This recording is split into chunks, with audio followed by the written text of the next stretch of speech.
nosotros aquí en Excelsior Televisión. Georgina Olson, ¿Cómo estás, Atalo? Buenos días, Buenos dame días, tus impresiones Atalo. de estas nuevas instalaciones. Están hermosas las instalaciones, Atalo, hay que decirlo, mucho más modernas que las que teníamos, así es que da mucho gusto estar aquí esta mañana, Atalo. Sí, la verdad que toda la tecnología y una mejor área laboral de trabajo, se siente uno mejor. Sí. Y tenemos más espacio, sí, la verdad es que muy bien, y más compañeros, muchísimos compañeros aquí en Ciudad de Imagen, ¿no? Vamos a hacer muchos amigos, editores, sí, camarógrafos. Sí. Pues oye, en las portadas, Atalo, el tema de inseguridad, la iniciativa privada sigue insistiendo en que hay que analizar la estrategia de seguridad, reajustarla, perfeccionarla. La Arquidiócesis de México se suma a esta petición de revisar la estrategia de seguridad. De noticias internacionales, Hillary ya le lleva 15 puntos de ventaja a Donald Trump. Ya los republicanos están diciendo que aceptarán cualquier resultado del 8 ¿Ya este arroz de ya se coció o noviembre. qué? Pues parece que sí, ya tiene 270 puntos del colegio electoral Hillary Clinton, lo cual pues hace muy posible que llegue a la Casa Blanca. Si te parece bien, Atalo, vámonos a la portada de Excelsior. Vamos a la portada de Excelsior y invierten en México y les roban. Y es que el complejo petroquímico Braskem and Idesa, el más grande de México y uno de los más importantes de Latinoamérica, ha sido robado 14 veces en apenas 3 meses de operaciones en nuestro país. Hay que comentar, Atalo, que el director de Nuevos Negocios y Relaciones Institucionales de este consorcio, Cleato Letle, dijo que la situación pone en riesgo la rentabilidad de esta industria y pide en particular, tiene particular preocupación por el robo de carga en las autopistas de México. Él pide que se refuerce la seguridad en las carreteras, en particular en Veracruz. Otra evidencia, Atalo, lo hemos estado comentando, de la petición de los empresarios de reforzar la seguridad en estados particulares como Veracruz, Tamaulipas, Guerrero, porque están en juego sus ganancias y México se estaría jugando, ¿no?, que se la piensen 2 veces antes de invertir en el país. Esto es muy importante, garantizar seguridad en carreteras. También en la portada del Excelsior, la Suprema Corte de Justicia de la Nación gastó al menos 4.5 millones de pesos para festejar los 75 años de su inauguración. Hay que decirle a quién le pagaron este dinero: a servicios editoriales prestados por Ámbar Diseño para la publicación del libro sobre el edificio de la Suprema Corte. A ellos, nada más a ellos, les pagaron 3.262.000 pesos y también mandaron a hacer, ¿por qué no?, monedas de plata con un costo de 506.000 pesos. Y esto llama la atención justamente por todo este contexto del presupuesto del 2017, que vendrá con muchos recortes. Habrá que amarrarse el cinturón. Entonces sorprende, digamos, esta decisión de este gasto de la Suprema Corte. También en la portada de Excelsior, Atalo, sacan chismes del Senado vía transparencia, una nota de Leticia Robles de la Rosa, y es que particulares están averiguando horarios, salarios, llamadas y hasta citas personales, Atalo, de los funcionarios del Senado a través de transparencia. Vámonos a la portada de Reforma y pues frenan una planta de CFE por adeudos. En Tapachula, el incumplimiento de la Comisión Federal de Electricidad en el pago de tierras a ejidatarios, así como el paro de obreros, mantiene suspendida la obra de la hidroeléctrica Chicoacén 2 en Chiapas. Desde hace casi 2 meses están frenados los trabajos del proyecto, que arrancó en 2015, y esto tiene una inversión de 5.500 millones de pesos, pero está frenado porque se le debe dinero a 98 ejidatarios. Esto también llama la atención porque la CFE ya lo había traído en la portada de Reforma, es una de las dependencias que gasta más en gastos de celulares y otros gastos de funcionarios, y paradójicamente al mismo tiempo no tienen el suficiente capital para pagar sus compromisos, y está en juego un proyecto de 5.500 millones de pesos. También en la portada del Reforma, explotan 85,000 niños en la Ciudad de México. Hay varios testimonios, como el de Ramiro, un pequeño de 13 años que trabaja 10 horas diarias en la Merced como cargador. En promedio le pagan 150 pesos diarios, y aquí Reforma observa que hace falta una intervención de las autoridades para proteger a los menores, no permitir que estén trabajando, garantizar que vayan a la escuela y pues cambiar esta situación, Natal. Vámonos con la portada de La Jornada. Y la Arquidiócesis señala que el país está en llamas por la inseguridad. considera la arquidiócesis preocupante el sondeo que divulgó el INEGI sobre victimización en algunas regiones del país. Dice la arquidiócesis, la delincuencia se ha recrudecido y también consideran que la corrupción, la pobreza y falta de oportunidades son raíces de la situación actual. A veces las autoridades pensarían que la sociedad, que diversos sectores de la sociedad exageran, ¿no? Que no hay inseguridad, que las cosas están bajo control, pero pues la gente somos los que finalmente, la gente de a pie, los que vivimos todo esto. Entonces, cuando ya, por ejemplo, también una institución tan importante como es la Arquidiócesis de México, señala y califica de esa manera, el país está en llamas por la inseguridad, pues hay que voltear a ver eso, ¿no? Claro, porque ellos han sido muy cautos, ¿no? En el pasado, Atalo, no se lanzan a declarar la primera de cambio. O sea, si lo dicen, como dices tú, es porque algo anda muy mal. También en la portada de La Jornada interpone la Auditoría Superior de la Federación 226 denuncias por desvío de fondos en 26 estados de la República, y los reporteros de La Jornada señalan en su investigación que se han disparado las anomalías de los gobiernos en el uso de recursos públicos y buscan atajos para no ser castigados. Definitivamente, Atalo, el tema de la transparencia y de garantizar que no haya un mal uso de los recursos será un punto fundamental para que sea mucho más eficaz el ejercicio del gobierno y para que se deje de tener estas pérdidas por malos manejos. También en la portada de la jornada... malos manejos y la irresponsabilidad de muchos de las autoridades de los estados, además de endeudarse hasta donde pueden. Hay subejercicios y desvíos ahora de lo que se está denunciando. Es increíble que todavía esté sosteniéndose algo por el estilo. Yo creo que la Auditoría Superior de la Federación y las demás autoridades en colaboración pues deberían de poner el ojo y castigar a los responsables. Totalmente de acuerdo, Atalo, hay que hacer poner la lupa en este tema, porque justamente el año que entra vienen recortes muy fuertes para temas base para el país, como educación, como salud, que van a tener que sufrir recortes en sus programas, y gran parte de esto, Atalo, tiene que ver con el mal uso que se ha hecho de recursos, los desvíos de fondos, ¿no? Que ahora han dejado en una situación muy precaria, ¿no? Al gasto público. Entonces, si hubiera realmente un gasto público transparente, que no hubiera desvíos, ¿no? Que no hubiera habido desvíos durante, no sé, las últimas 2 décadas, quizás no tendríamos que tener estos recortes tan drásticos para el 2017. Ahora hay una cifra, 26 estados los que han recibido o los que están denunciados por desvíos. O sea, es casi todo el país, casi todos. Nada más faltaron 6, ¿no? Y bueno, no hay denuncias, pero no sabemos qué hay detrás realmente, ¿no? Entonces sí, un tema que vale la pena tenerlo en la mira. También en la portada de La Jornada, crecen estafas contra migrantes de gestores de trabajo en Estados Unidos. Piden hasta 8,000 pesos por visa, no les entregan las visas o los envían con explotadores. ¿Qué ha pasado, Atalo? Durante los últimos 5 años hemos visto una proliferación en todo el país de agencias de colocación, ¿no? En los estados del norte, que le ofrecen a la gente, le ofrece trabajo en California, en Arizona. Si usted se va a ir con un trabajo seguro, aquí tiene la visa, tal, le sacan a la gente 8 o 10 mil pesos. Y resulta, Atalo, que no es cierto, nunca le dan la visa, o, como dice bien la nota de La Jornada, los mandan a un campo de algodonero o de jitomatero, tal, donde les pagan menos del salario mínimo de Estados Unidos, en jornadas extenuantes de 14 horas, duermen en un jacalón, es decir, los envían a terribles situaciones de condiciones infrahumanas de trabajo. Fíjate, son 8,000 o 10,000 pesos que cada pollero le cobra a cada uno de los migrantes, nada más por acercarlos a la frontera o atravesarlos, ¿no? Que sería el objetivo. Pero, ¿qué es lo que pasa? Que ese dinero es parte de lo que ellos únicamente traen. Entonces, en caso de quedarse sin dinero, pues imagínate, hay quien, por ejemplo, por eso muere de hambre, ya no tiene para dónde ir, ¿no? Hay que pensar y esos 8,000 pesos los reunieron con muchísimos esfuerzos, con apoyo de la familia, es decir, los dejan, como dices tú, sin nada. Vámonos a la portada de Milenio.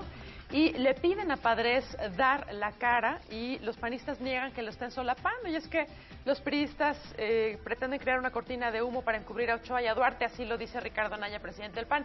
En los últimos días, Atalo, ha habido una presión por parte de los priistas para que Padres dé la cara sobre todas las investigaciones que se le están haciendo sobre malos manejos en el gobierno de Sonora.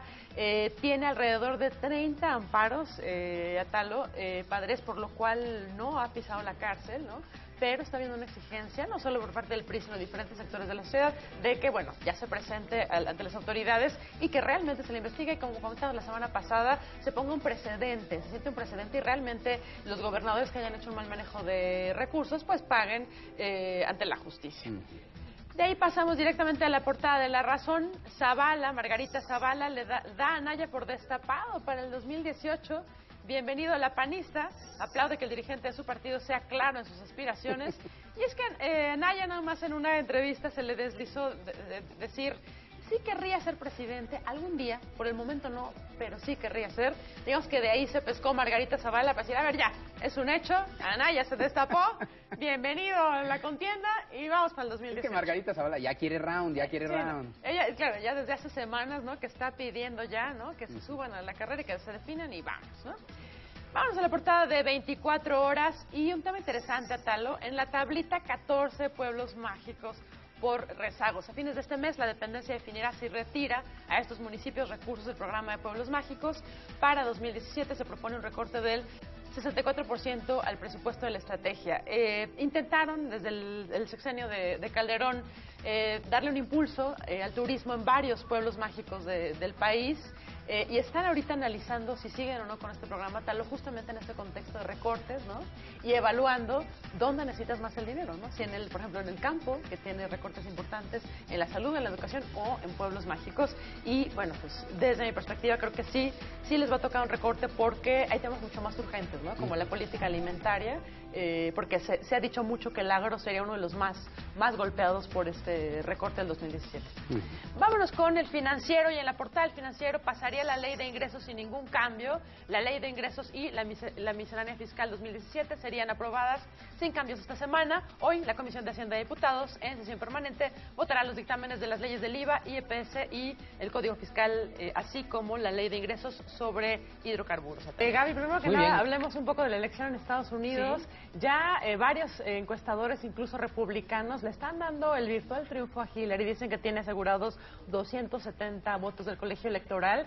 Y Mike Pence, el candidato a la vicepresidencia republicano, ya sale a decir, Gaby, que Trump sí va a aceptar el resultado en caso de que le sea adverso. ¿Y por qué lo dice? En varios eventos de campaña Trump ha dicho que las elecciones están amañadas, que él ya no confía en la autoridad electoral. Ya estamos viendo, ¿no?, ahí una situación muy extraña. Entonces, bueno, ya su candidato a la vicepresidencia salió a decir que sí van a aceptar el resultado.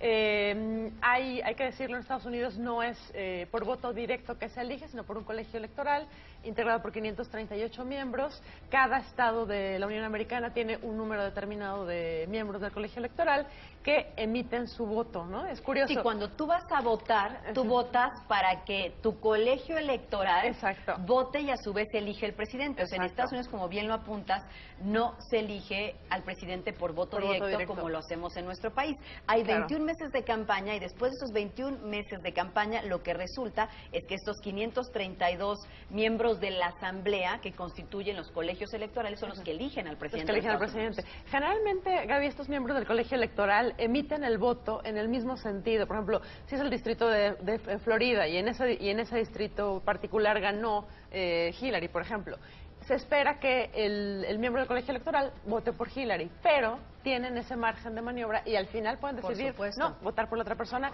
Generalmente votan en el sentido que votó la gente de su distrito. Eso con respecto a la contienda. Hay que recordar, Gaby, que el miércoles es el debate entre Hillary y Trump en la Universidad de Nevada, en Las Vegas. Un debate que será decisivo. Es quizás, Gaby, la última oportunidad de Trump para dar la última batalla y poder colarse, digamos, a la presidencia. 8 de la noche, hora del centro de nuestro país, en Las Vegas, Nevada. Y recordemos que este tercer debate y último va a tener el mismo formato que tuvo el primero, exactamente igual. preguntas por parte de un moderador, 2 minutos para que conteste cada candidato y después para que debatan, polemicen sobre el tema. No va a tener un formato como el del segundo, en el que también se pudieron contestar preguntas de la audiencia. Estuvo muy involucrado la casa encuestadora Gallup, en la que incluso seleccionó a la audiencia que asistió, ¿no? Y como comentamos la semana pasada, solamente que Trump de veras tenga guardado una super as bajo la manga y un tema que realmente le pega a Hillary, se ve difícil, ¿no?, que pueda ganar este debate. Vamos a ver, todo puede pasar, así son los debates, Gaby. Y vámonos a comentar las columnas en temas nacionales. Jorge Fernández nos habla de que no hay una estrategia de seguridad. Dice, no tenemos como Estado mexicano una estrategia de seguridad, ¿no? Él señala que hay un problema grave, lo hemos comentado ya en este espacio, los militares y los marinos en México no tienen un marco legal que defina claramente cuáles son sus atribuciones. Esto ha generado muchos problemas. También les falta capacitación para saber cómo actuar en ciertas circunstancias. También apunta una cosa muy importante, Jorge Fernández, Gaby, es que tampoco las policías tienen la capacitación necesaria y no tienen como una homogeneización de sus capacidades y sigue habiendo como cotos de poder. Cada municipio controla a su policía, ¿no? No hay realmente un control centralizado de lo que hace la policía a nivel nacional, sino que cada municipio decide qué hace la policía y no se ha querido que esto cambie, no se ha querido que haya un mando centralizado, en gran medida, Gaby, porque lo sabemos, el crimen organizado pues sí se ha infiltrado en lo que es el funcionamiento de las policías y no han querido, ¿no?, que se dé un manejo más central de la policía, ¿no? Y hemos escuchado, Gina, en varios casos en los que la emboscada que sufrieron los militares en Culiacán, Sinaloa, en el que tuvieron que llegar militares a revisar incluso las instalaciones, las armas y el actuar de la policía ministerial para ver si habían estado involucrados o no en el caso de la emboscada. Entonces, ha llegado a tal descontento y, digamos, desconfianza este asunto, que ahora los militares en este actor tienen que ir a checar cómo funcionan las policías a nivel ministerial. Grave lo que tú dices, y cierto, no falta una estrategia nacional y mayor capacitación a todos los niveles de estos órdenes de policía. Totalmente de acuerdo, Gaby. Y vámonos con la columna de María Luis Fuentes. Él aborda de lleno el tema electoral. Este año cambiaron 10 gubernaturas, algunas de ellas son Veracruz, Puebla. En estos dos casos van a estar por solamente 2 años y en el caso de Quintana Roo, una gubernatura que va a tener una duración de 5 años. ¿Qué debilidades ve Mario Luis Fuentes en esto? Es decir, es muy poco tiempo para que un gobernador, por ejemplo, en 2 años, en Puebla o en Veracruz, realmente pueda hacer alianzas con los grupos locales. Y también tiene una debilidad presupuestal, Gaby, porque estos gobiernos de solo 2 años tienen un tiempo de recortes, ajustes presupuestales. Entonces, no van a tener ni el tiempo ni el dinero para amarrar una políticas públicas eficaces, ¿no?, y para poder realmente resolver problemas de fondo, ¿no?, problemas de hambre, problemas de inseguridad, problemas de falta de acceso a la educación. Entonces, se prevé un tiempo turbulento y justo, y falta muy poco para el 2018. Y recordemos que hay gubernaturas de 2 años y de 5 años, porque lo que se busca es homologar el calendario electoral. Exacto. Para que los estados elijan a sus gobernadores casi, o sea, al mismo tiempo. Ahora, sí, lo que tú dices es un gran reto, porque asumes en diciembre y los recursos te llegan por ahí de abril, mayo.